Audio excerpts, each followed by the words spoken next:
నమస్తే victory media news కి స్వాగతం. నేను శ్రీలత. బులెటిన్ లో ముందుగా హెడ్లైన్స్ చూద్దాం.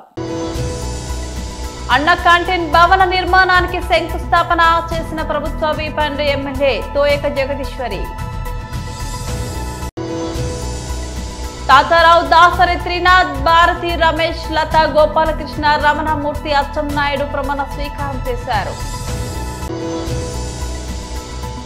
కురుపం మండలం కిచ్చాడ గ్రామంలో కింగ్ కోబ్రా హల్చల్, పరుగులు పెట్టిన గ్రామస్తులు.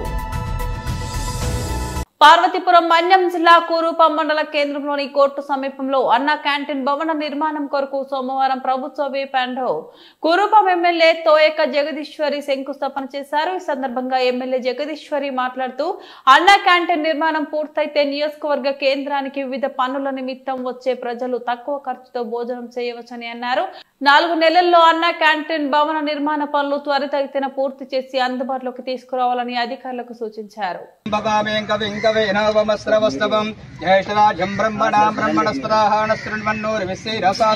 श्री महागणादेवताभ्यो नमो नमः. ध्यायामे ध्यानं समर्पयामि, आवाहयामि आवाहनं समर्पयामि, नवरत्नाखचिता सिंहासनं समर्पयामि, आदियो पाठ्यं समर्पयामि, हस्तयो हड्यं समर्पयामि, मुखे आजवनं समर्पयामि. ओम मापो इष्टामयो भवस्थान ऊर्ध्वदात्रः महेरणा यजग्रधेय वश्रुतमोर्ष्यः तस्य भाग्यतेन औषधिर्वमात्रः तस्मारङ्गमावय सख्या जन्मदा आबोधनी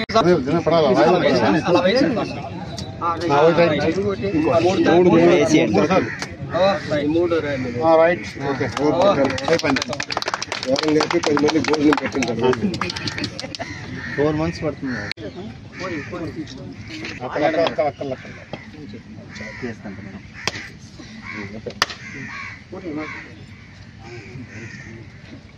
ओम भूर्भुवस्वात् तत्सवितुर्वरेण्यं भर्गो देवस्य धीमहि धियो यो न प्रचोदयात्. अमृतनैवेद्यं सोप्यामि, प्राणापनव्यानमुदनं सममध्यमज्जं सोप्यामि, हस्तो प्रक्षालयामि, पादौ प्रक्षालयामि, नागवल्लेधरयुतं मुक्ता चूर्णसंयुक्तं ताम्बूलं प्रदोदितं श्री महागणाधिरानमानि होत्वा विहुञ्जनस्ते सर्वमङ्गलमाङ्गल्ये शिवे सर्वार्थसारगे शरण्ये त्र्यम्बके नारायण नमोस्तु. बोलो गणेश महाराज की, बोलो गणेश महाराज की, बोलो गणेश महाराज की. గాజువాక నియోజకవర్గ పరిధిలోని అతిపెద్ద ప్రభుత్వ ఆసుపత్రి అగనంపూడి కమ్యూనిటీ హెల్త్ సెంటర్ కు ఎట్టకేలకు ఆసుపత్రి అభివృద్ధి కమిటీ ఏర్పాటైంది. స్థానిక ఎమ్మెల్యే పల్లా శ్రీనివాసరావు అధ్యక్షుడిగా మరికొంతమంది డైరెక్టర్ గా తాతారావు, దాసరి, త్రినాథ్, భారతి, రమేష్, లత, గోపాలకృష్ణ, రమణమూర్తి, అచ్చెన్నాయుడు ప్రమాణ స్వీకారం చేశారు. ఈ సందర్భంగా ఎమ్మెల్యే పల్లా మాట్లాడుతూ పారిశ్రామిక ప్రాంతం గాజువాక అనేక పరిశ్రమలు నిండి ఉందని, ప్రభుత్వ ఆరోగ్య సేవలు మరింతగా విస్తరించాలనే ఉద్దేశంతో 100 పడకల ఆసుపత్రిగా అభివృద్ధి చేస్తున్నట్లు తెలిపారు. ఆసుపత్రికి వచ్చే రోగుల పట్ల ఆప్యాయతను చూపాలని, మెరుగైన వైద్య సేవలు అందించాలని కోరారు. అభివృద్ధి కమిటీ సమర్థవంతంగా పనిచేయాలని సూచించారు.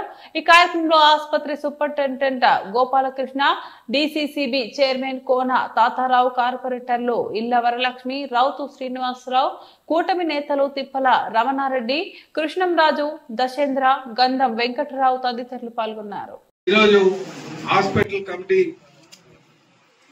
సభ్యులుగా ప్రమాణ స్వీకారం చేసినటువంటి సీనియర్ నాయకులు, బీజేపీ నాయకులు తాతారావు గారికి, అలాగే మరో సీనియర్ నాయకులు, తెలుగుదేశం పార్టీ నాయకులు ఎవరైతే ప్రమాణ స్వీకారం చేశారో వాళ్ళందరూ కూడా చాలా బాధ్యతగా మరి వ్యవహరించాల్సినటువంటి అవసరం ఉంది. ముఖ్యంగా అందరూ తెలుసుకోవాల్సింది ఏంటంటే హాస్పిటల్ డెవలప్మెంట్ సొసైటీ ఎందుకు పెట్టారు అనేది ముందు మనం ఆలోచన చేసుకోవాలి. దానికన్నా ముందు హాస్పిటల్ ఎప్పుడు పెట్టారో మనం ఒకసారి ఆలోచన చేసుకోవాలి. ఈ హాస్పిటల్ 1900 ప్రపోజ్ చేస్తే 63లో ఇది 10 బెడెడ్ హాస్పిటల్ గా మరి రూపుదాల్చడం జరిగింది. ఆ తర్వాత వారి యొక్క సహకారంతో, నాయకుల యొక్క సహకారంతో ఈరోజు ఈ షేప్ కి 100 బెడ్ల హాస్పిటల్ గా రావడం చాలా సంతోషం. 100 బెడ్ల హాస్పిటల్ గా ఆ రోజు ఉన్నటువంటి కూటమి నాయకులు మరి చంద్రబాబు నాయుడు గారు ముఖ్యమంత్రిగా ప్రపోజ్ చేయడం, ఈ రోజు అది నిజ రూపం దాల్చడం చాలా సంతోషం అని చెప్పి తెలియజేస్తున్నాను. అయితే ఇంకా మనం అభివృద్ధి చేయాల్సిన చాలా ఉంది. అందుకే ఈ హాస్పిటల్ చరిత్ర ఇదైతే మరి మన బాధ్యతలు ఒకసారి ఆలోచన చేసుకోవాలి. ఎందుకంటే ఈ బాధ్యతలు హాస్పిటల్ డెవలప్మెంట్ సొసైటీ లేకపోయినా సరే అధికార యంత్రాంగం తీసుకెళ్లగలదు. బాగా గుర్తించుకోండి, ఇంకా తీసుకెళ్ళగలరు. కానీ అటు ప్రజా నాయకత్వం, ప్రజల దగ్గర నుంచి ఎన్నుకోబెట్టినటువంటి నాయకత్వం, అలాగే ప్రభుత్వ యంత్రాంగం రెండు సమన్వయం చేసుకుని ముందుకెళ్తే మంచి అభివృద్ధి, మెరుగైన అభివృద్ధి సాధ్యపడుతుందని చెప్పి మరి పెద్దలు ఆలోచన చేసి ఈ కమిటీ పెట్టడం జరిగిందని చెప్పి ఈ సందర్భంగా తెలియజేస్తున్నాను. అయితే జనరల్ గా కమిటీ సభ్యులు అయిన తర్వాత మనం పెద్దలను చేయడానికి ప్రయత్నాలు చేయాలి. జనరల్ గా ఏమనుకుంటామంటే మన ప్రతి దాంట్లో కూడా దూరం అనుకుంటాం. హాస్పిటల్ డైలీ యాక్టివిటీస్ మీద ఎవరు కూడా తలదూర్చొద్దు, మెడికల్ ఎస్పెషల్లీ మెడికల్ దాని మీద అది ప్రతి ఒక్కరు మనం గమనించాలి. అయితే మనం దేంట్లో మన బాధ్యత అంటే ఈ హాస్పిటల్కి ఎటువంటి ఎక్విప్మెంట్ కావాలి, ఎవరి దగ్గరికి వెళ్ళి తీసుకురావాలి, ఏ విధంగా మన ఇన్ఫ్లుయెన్స్ ఉపయోగించుకొని కంపెనీస్ దగ్గరికి వెళ్ళి హాస్పిటల్ కావాల్సినటువంటి ఐటమ్స్ ఎలా తేవాలని దాని మీద మనం పోటీ పడాలి. మీరు పలానా దగ్గర ఈ హాస్పిటల్ కి పలాంది లేక వస్తువు లేదు, పలానా ఐటమ్ లేదు, పలాంటి సామాగ్రి లేదు, ఇది ఉంటే ఇంకా మెరుగైనటువంటి సేవ చేయొచ్చు అనుకున్నప్పుడు ఆర్థికంగా ప్రభుత్వాలు పెట్టలేకపోవచ్చు. చెప్పాలంటే స్కూల్ ఎడ్యుకేషన్ తక్కువ, తర్వాత ఎక్కువ హాస్పిటల్కి వెళ్తున్నారు. అయినప్పటికీ కూడా సరైనటువంటి సౌకర్యాలు లేనటువంటి సందర్భాలు చాలా ఉన్నాయి. కానీ దాంట్లో అయితే చాలా మంది ఉన్నారు. ఎప్పుడైతే హాస్పిటల్కి ఎక్విప్మెంట్ లేదనుకుంటే, లేకపోతే సామాన్ లేదనుకుంటే అవి నా దృష్టికి తీసుకొస్తే నేను ఖచ్చితంగా మన సిఎస్ఆర్ కింద అనేక కంపెనీస్ ఉన్నా వాళ్ళ దగ్గర నుంచి మళ్ళీ తీసుకోవడానికి ప్రయత్నిస్తాను. ఇది మనం గమనించాలి. అందుకని మనం ఎక్కువ దీంట్లో ఎటువంటి లోటుపాట్లు ఉన్నా అనేది అనునిత్యం గమనిస్తుంటారు. అవి తీసుకొచ్చి అంటే ఒక తండ్రిలా హాస్పిటల్ మంది ఈ హాస్పిటల్కి మనం అద్భుతమైనటువంటి సేవ చేయాలి. అద్భుతమైనటువంటి పేషెంట్లు పేదవాళ్ళు వస్తారు, ఎంతో మంది పేదవాళ్ళు వస్తారు. నాకు తెలిసి మన ఓపీ ఇక్కడ 700 ఉంటుంది కదండి, 600 ఓపీ ఉంది. నాకు తెలిసి 600 ఓపీ అంటే ప్రైవేట్ మెడికల్ కాలేజీలకు ఉన్నంత ఓపీ ఉంది. ఇంకా 1100, 800 వరకు నాకు తెలిసి ఒకసారి పీక్ పీరియడ్ లో 1100 కూడా వెళ్ళింది. సో ఇంకా పెరుగుదానికి ఆస్కారం ఉంటుంది. అయితే హాస్పిటల్ మీరు అందరూ చెప్పాలి, హాస్పిటల్ జనవాసాల్లో ఉంటే మంచిదా లేకపోతే ఊరు అవతల పెడితే మంచిదా? హాస్పిటల్లో మార్చు ఆలోచన తప్పుడు ఆలోచన అని చెప్పేసి సందర్భంగా తెలియజేస్తున్నాను. అలాగే ఇది హైవే ఆనుకుని ఉన్నటువంటిది, ట్రామా సెంటర్ కంపల్సరీగా ఉండాలి. నేను డాక్టర్ గారిని రిక్వెస్ట్ చేస్తున్నాను, ఎందుకంటే యాక్సిడెంట్లు అయినటువంటి సందర్భాల్లో త్వరితగతిన ఫస్ట్ 11th వరకు ఆ గోల్డెన్ పీరియడ్ లో మనకు ట్రీట్మెంట్ అందించడానికి ట్రామా సెంటర్ చాలా జాగ్రత్తగా చేయాలి. ఇది కూడా గమనించాలి. పార్వతీపురం మన్యం జిల్లా కురుప మండలం కిచ్చాడ గ్రామంలోని ఆగురు శివ ఇంట్లో బాత్రూమ్ డోర్ తెరిచేసరికి కింగ్ కోబ్రా ఉండడంతో భయంతో కేకలు వేస్తూ పరుగులు తీశాడు. వెంటనే కురుపం ఫారెస్ట్ రేంజర్ గంగరాజ్ కి సమాచారం ఇవ్వడంతో అతను వెంటనే స్పందించి విజయనగరం నుంచి స్నేక్ అధికారులను పిలిపించి కింగ్ కోబ్రాను పట్టి అడవిలో వదిలారు. కింగ్ కోబ్రా పామును చూడడానికి చుట్టుపక్కల గ్రామాల ప్రజలు అధిక సంఖ్యలో రావడంతో ఒక పక్క ఫారెస్ట్ అధికారులు, ఇంకో పక్క పోలీసులు ప్రజలను అప్రమత్తం చేశారు.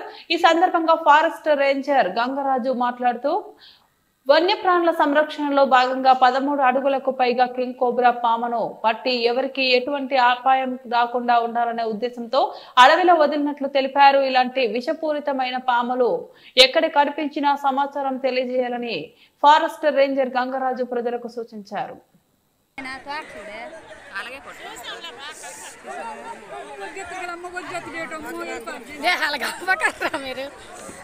అమ్మో నోరు చూడు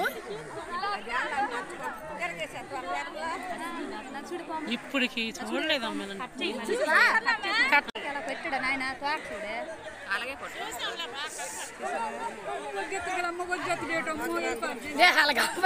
మీరు అమ్మో నోరు చూడు ఇప్పటికి చూడలేదమ్మా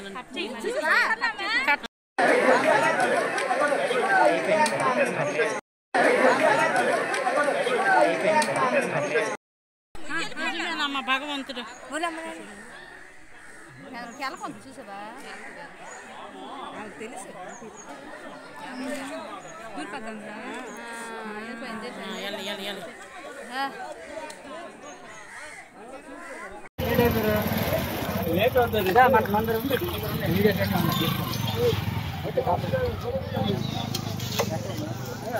మనందరూ వీడియోస్ ఎవరు వచ్చారు? చాలా మంది వచ్చారు, ఆంధ్రజ్యోతి వచ్చారు, వచ్చారు సార్. బులెటిన్ ముగించే ముందు హెడ్లైన్స్ మరోసారి. అన్న క్యాంటీన్ భవన నిర్మాణానికి శంకుస్థాపన చేసిన ప్రభుత్వ whip and MLA Toyaka Jagadeeswari. Tatarao, Dasari, Trinath, Bharathi, Ramesh, Latha, Gopalakrishna, Ramanamurthy, Atchannaidu ప్రమాణ స్వీకారం చేశారు. కురుప మండలం కిచ్చాడ గ్రామంలో కింగ్ కోబ్రా హల్చల్, పరుగులు పెట్టిన గ్రామస్తులు. ఇది వాల్టి బులెటిన్. మరో బులెటిన్ లో మళ్ళీ కలుద్దాం.